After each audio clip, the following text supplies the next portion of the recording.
Assalamualaikum warahmatullahi wabarakatuh. Perkenalkan, kami dari kelompok 12 akan mempresentasikan hasil makalah kami yang berjudul Ragam Pemikiran Ekonomi Islam Kontemporer pada mata kuliah Sejarah Pemikiran Ekonomi Islam. Dosen pengampu yaitu Bapak Ahmad Triansyah ME. Anggota dari kelompok 12 yaitu saya sendiri, Habibah Sobri, Boy Ridho Hamgara, Siti Amrina Hasibuan, dan Azizul Hakim. Baik, langsung saja kami akan mempresentasikan hasil makalah kami. Assalamualaikum warahmatullahi wabarakatuh. Perkenalkan, nama saya Habibah Sobri, saya dari kelompok 12. Saya akan menjelaskan materi sejarah pemikiran ekonomi Islam kontemporer. Yang bagian A, sejarah pemikiran ekonomi Islam kontemporer. Era tahun 1930-an merupakan masa kebangkitan kembali intelektualitas di dunia Islam. Kemerdekaan negara-negara muslim dari kolonialisme barat turut mendorong semangat para sarjana muslim dalam mengembangkan pemikirannya. Pada awalnya, perkembangan ini diawali oleh kiprah para ulama yang kebanyakan tidak didukung pengetahuan ekonomi yang memadai dalam menyoroti berbagai persoalan sosial ekonomi saat itu dari perspektif Islam. Hal ini telah memicu minat para ekonom muslim untuk mengembangkan lebih lanjut dalam aspek-aspek tertentu dalam perekonomian. Kemudian diikuti dengan pendirian institusi ekonomi yang berbasis syariat Islam. Saat ini upaya untuk membangun teori ekonomi Islam ke dalam bangunan ilmu yang integral tengah dilakukan. Kursit membagi perkembangan pemikiran ekonomi Islam kontemporer menjadi 4 fase. Fase pertama, pada pertengahan tahun 1930-an, banyak muncul analisis masalah ekonomi sosial dari sudut syariah. Islam sebagai wujud kepedulian terhadap dunia Islam yang secara umum dikuasai oleh negara-negara barat. Meskipun kebanyakan analisis ini berasal dari para ulama yang tidak memiliki pendidikan formal bidang ekonomi, namun langkah mereka telah membuka kesadaran baru tentang perlunya perhatian yang serius terhadap masalah sosial ekonomi. Yang kedua, fase kedua pada sekitar tahun 1970-an, banyak ekonom muslim yang berjuang keras mengembangkan aspek tertentu dan ilmu ekonomi Islam, terutama dari sisi moneter. Mereka banyak mengetengahkan pembahasan tentang bunga dan riba, dan mulai menawarkan alternatif pengganti bunga. Yang ketiga, fase ketiga. Perkembangan pemikiran ekonomi Islam selama 1,5 dekade terakhir menandai fase ketiga, di mana banyak berisi upaya-upaya praktikal operasional bagi realisasi perbankan tanpa bunga, baik di sektor publik maupun di sektor swasta. Bank-bank tanpa bunga banyak didirikan, baik itu di negara-negara muslim maupun di negara-negara non-muslim. Contohnya saja di negara non-muslim itu yaitu di Eropa dan di Amerika. Yang keempat, fase keempat. Pada saat ini, perkembangan ekonomi Islam sedang menuju kepada sebuah pembahasan yang lebih integral dan komprehensif terhadap teori dan praktek ekonomi Islam.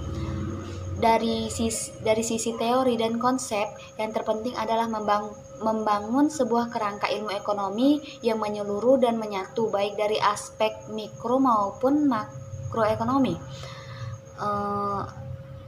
Dari sisi praktikal adalah bagaimana kinerja lembaga ekonomi yang telah ada, misalnya bank tanpa bunga, dapat berjalan baik dengan menunjukkan segala keunggulannya, serta perlunya upaya yang berkesinambungan untuk mengaplikasikan teori ekonomi Islam. Mungkin itu saja yang dapat saya sampaikan. Kemudian materi selanjutnya akan disampaikan oleh teman saya. Assalamualaikum warahmatullahi wabarakatuh. Saya Boy Ridho Hamgara dari kelompok 12 akan menjelaskan atau melanjutkan B. Tokoh pemikiran ekonomi Islam kontemporer. 1. Muhammad Abdul Manan. Muhammad Abdul Manan menegaskan bahwa ekonomi Islam merupakan ilmu pengetahuan yang mempelajari masalah-masalah ekonomi rakyat yang berasaskan norma dan nilai-nilai dasar Islam.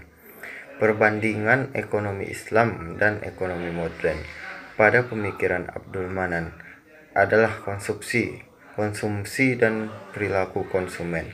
Islam tidak mengakui kecenderungan materialistik semata-mata dari pola konsumsi modern. Konsep pola konsumsi dalam Islam ialah untuk mengurangi kelebihan dan keinginan fisiologik buatan yang tujuan membebaskan energi manusia untuk tujuan-tujuan spiritual. 2. Muhammad Umar Chapra.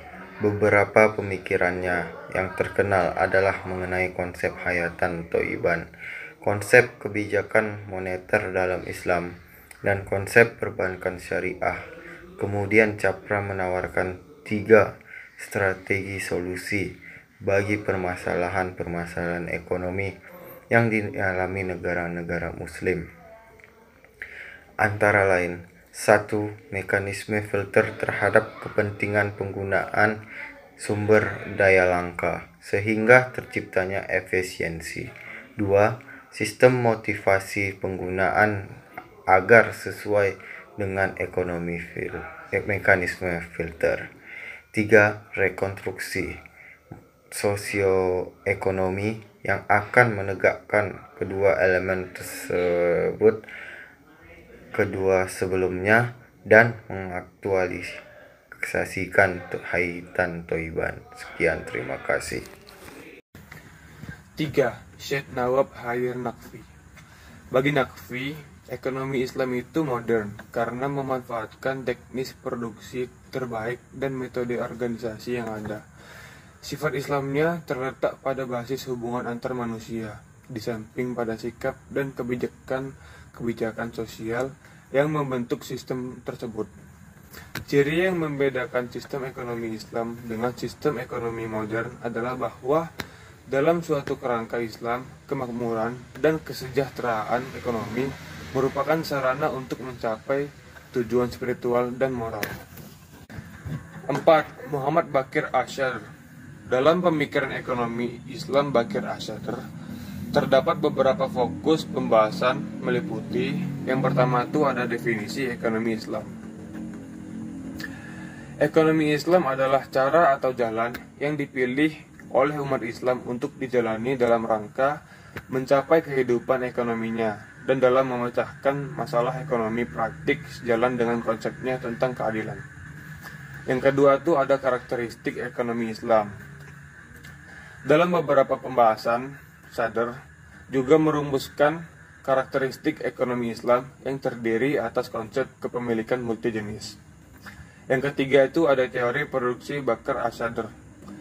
Bakr Asadr membagi 2 aspek dalam produksi sama seperti dia membagi 2 aspek dalam ekonomi, yaitu aspek pertama adalah aspek objektivitas atau keilmuan, dan yang kedua itu ada aspek produksi subjektivitas dalam doktrin.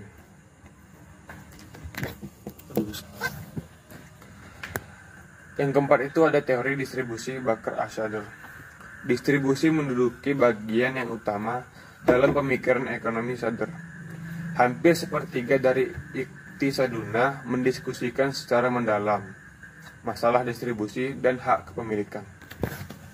Assalamualaikum warahmatullahi wabarakatuh. Di sini saya akan menjelaskan bagian C, mazhab pemikiran ekonomi Islam pada masa kontemporer. Yang pertama, mazhab Bakir As-Sadri. Dalam bukunya Al-Istiqoduna, ia menegaskan bahwa ekonomi dan Islam itu tidaklah sama. Ekonomi tetaplah ekonomi dan Islam tetaplah Islam. Menurut ilmu ekonomi, permasalahan yang ada yaitu keinginan manusia yang tidak terbatas dan alat pemuasnya yang terbatas.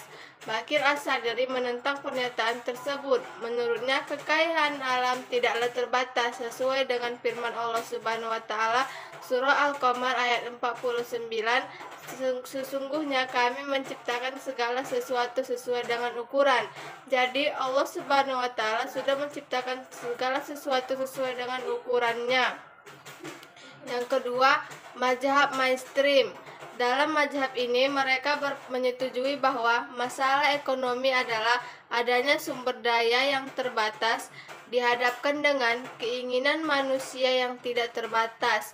Bukti dari itu adalah adanya kelangkaan sumber daya tertentu di daerah tertentu seperti kelangkaan sumber bahan bakar dan juga air.